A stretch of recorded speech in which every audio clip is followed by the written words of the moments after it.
La Banque centrale chinoise, alors, elle a énormément de fonctions. Quand on prend on va sur le site web de la Banque centrale chinoise, ces missions sont égrenées en 14 points.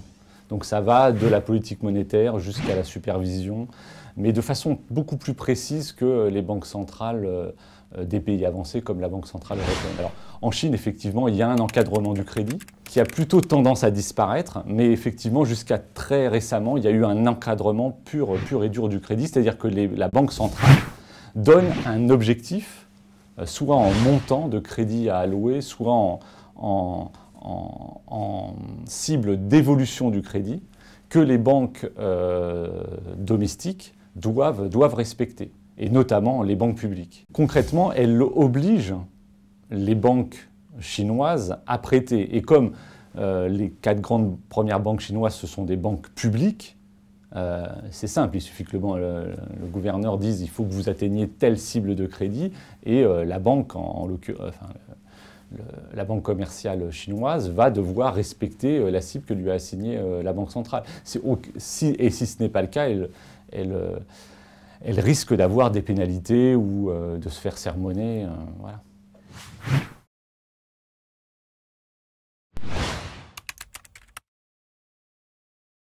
La Banque centrale américaine est particulière. Elle est particulière parce que c'est l'une des rares à avoir un double objectif qui est par ailleurs souvent contradictoire en fait, parce qu'il faut assurer la stabilité des prix, donc une croissance faible, modérée, stable, et le plein emploi.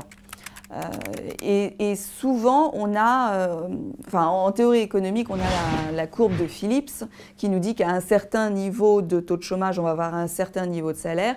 Et qui dit salaire, certains rythmes de croissance des salaires, dit croissance des prix.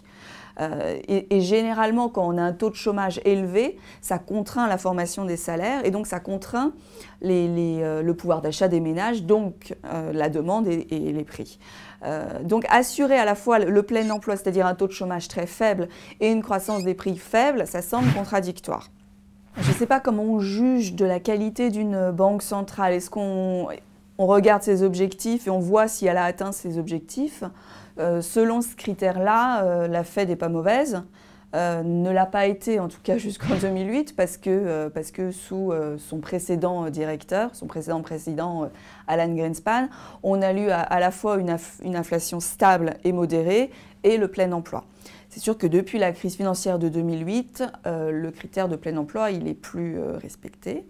L'objectif d'inflation stable, il y a des difficultés aussi parce que on n'a pas un problème d'inflation galopante aux États-Unis, c'est tout le contraire. Il y avait une inflation trop faible. Quand on est trop près de zéro, on risque de tomber du mauvais côté, c'est-à-dire le négatif, ce qu'on appelle la déflation, et ça lance une grande dépression. BNP Paribas, la banque et l'assurance d'un monde qui change.